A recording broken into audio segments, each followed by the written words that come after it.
you know, if the money's not real, then it's not even trading. Same with Sam. It's like it's not even what he was doing. It wasn't even investing. That's just stealing. He was demo account investing basically.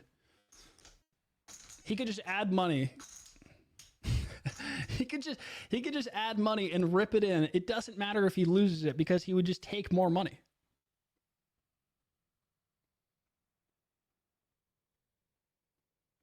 God. What the nerve on that guy. It is wild. I do say, all that being said, and I got, even when I replied to him on Twitter the other day, I got hate. I would love for Sam to come back to crypto. Even although, yes, he committed the biggest financial crime in history and is a scumbag for that and destroyed people's lives. At the same time, before he did all that, he was one of the most brilliant minds kind of investing in this stuff. It doesn't make it, he fucked everyone over. So I'm never going to I'm not simping for Sam. I'm not glazing Sam. He stole everyone's money. It's the most fucked up thing you could ever do. But, it is wild. If you look at what FTX was building, if he wouldn't have stolen all of our money, they actually were very ahead of their time for some of the shit they were building. Like FTX was the first crypto exchange basically that they had native prediction markets almost. They had tons of binary markets that you could trade that acted just like perpetuals. You could bet on sports. You could do all that kinds of stuff. Like they were just so ahead of the curve with all that way before Polymarket was doing what they're doing. Now, once again, the reason they could build all that is because they stole all of our money. So there's an asterisk next to everything that they did. At the same time, though, they were doing cool shit. It's just the reason that they could do the cool shit is because they stole our money.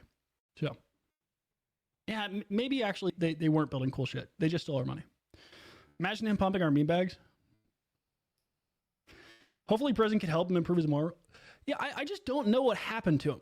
When I talked to him in 2019 or whatever it was, the first podcast I had with him, and this was before, I think he had 4,000 followers or something on Twitter. I just saw him because he was on the BitMEX leaderboard and I reached out to him. Back then when I would talk to Sam, he was a way different person. I don't know what happened. I really, I don't know. I also don't want to have a crazy conspiracy, but I do think, yeah, I don't even know if I want to go in that rabbit hole. Someone will clip it and it'll sound insane, but I think there's a decent chance.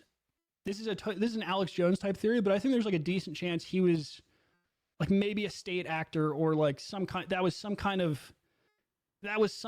front, or that was some kind of like, I have no fucking idea. That literally might have been a front by the state to try to take down crypto or something. I don't know. Something happened. He might have literally been a plant. Like that's almost what I'm saying.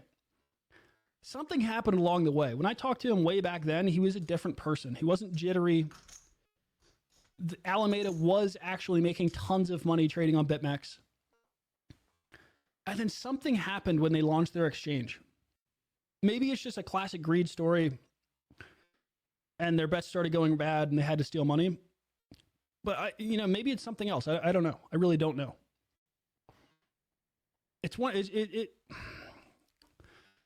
I hope someone makes a movie about it one day, but I mean, by the second and third time I would have him on my show, I think the last podcast I did with him, he was full blown everyone remembers how Sam was by the end. He was like, it was kind of scary to even talk to him. He's like shaking. He's a different person. Maybe he was compromised. Yeah, he was a different person. James 9841, I'm not going to let you come up and speak because you got in the chat 10 minutes ago and the only thing you've said is buy Iranistan. I don't want to show your meme coin for Iran, bro. Jesus Christ. I'm going to get put on some kind of list. Yeah, I don't know. That's a conspiracy I would love for someone to dive into and do some research on, but he might have legit been like a state actor or been compromised somehow. Epstein type stuff without all the Epstein stuff. Ask Tom Lee what his favorite ETH meme is. Yeah, we need a Sam Bankman-Fried movie is what we need. So I want to go into all that shit. All right, I want to run through some of the.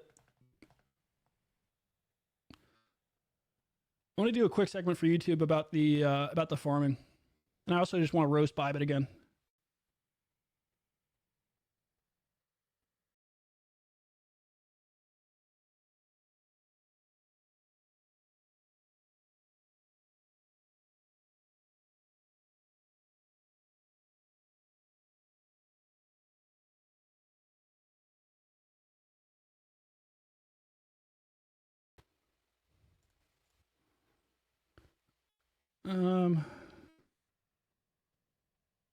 Yeah, the stream died. Are we back?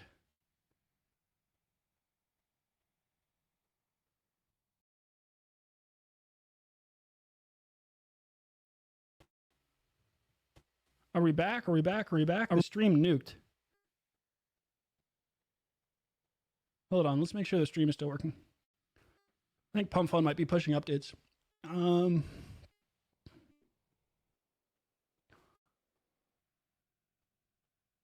What was I about to do? Let me see. All right, we're back. We're back.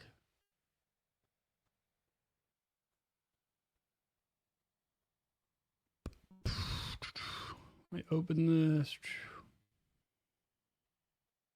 4, 5.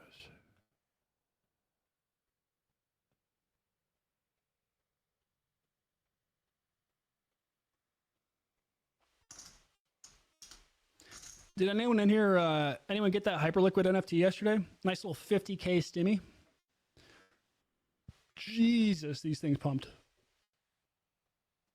Well, I guess actually the floor was just 50K right when they came out, which was nuts.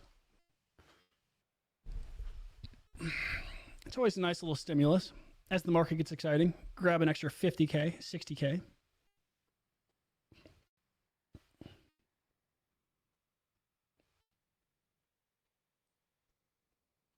But I want to talk about this because I think it'll lead back into what I was saying about Aster and about Apex, unfortunately. But I want to run through this. So, because here's the thing right now with the market is there is a group of traders on crypto Twitter. I mean, for the first time in a long time, people are getting rich with airdrops. And it just happened this week. It might be around to stay. We might see more projects try to replicate this. Some already are. But if you missed it, Hyperliquid giving out their NFTs, I mean, 50K? 50K? 65K was the floor. Everyone that was in Hyperliquid earning those points got this airdrop. A nice 60K bonus, right? Some people getting 75K. There was even some that sold for 100 or 400K. Pretty insane. Another little 50K airdrop for the Hyperliquid farmers. And it's kicked off, as a lot of people are aware, a bit of a craze for perp dexes and other projects trying to give a giant airdrop. I want to look at a couple of these because, God, I don't... It's just a really weird spot for some of these coins. It's unclear, like... No one knows what's going to happen with these tokens, but I do think there's a way to play this where you can just airdrop farm, and as long as they're doing good, it's going to be worth it. So let's take a look. CZ. Actually, I don't really know if I want to rip this segment just because we talked about this so much anyways. Yeah, I'll do this. I'll do this little segment later. But my God, here's the thing with these airdrops. Like, I think when's the Binance one live? Is this live by October 5th? This will be probably the biggest determining factor of should you stay farming Apex? Should you try to farm lighter points? Should you try to farm any more of these perp dexes? Like if the Binance airdrop comes out and it doesn't print for people, then I think the farm is over pretty quick. But this is the first time, I mean, how long has it been since NFTs? People are buying NFTs where the floor is 50K. It's just nuts. Like NFTs are kind of back just because of the Hyperliquid airdrop. I don't know how long that's going to last. It doesn't make me want to buy NFTs or like start trading NFTs, but that's a unique trend. I think I'd be more willing to pump money into memes than I would NFTs.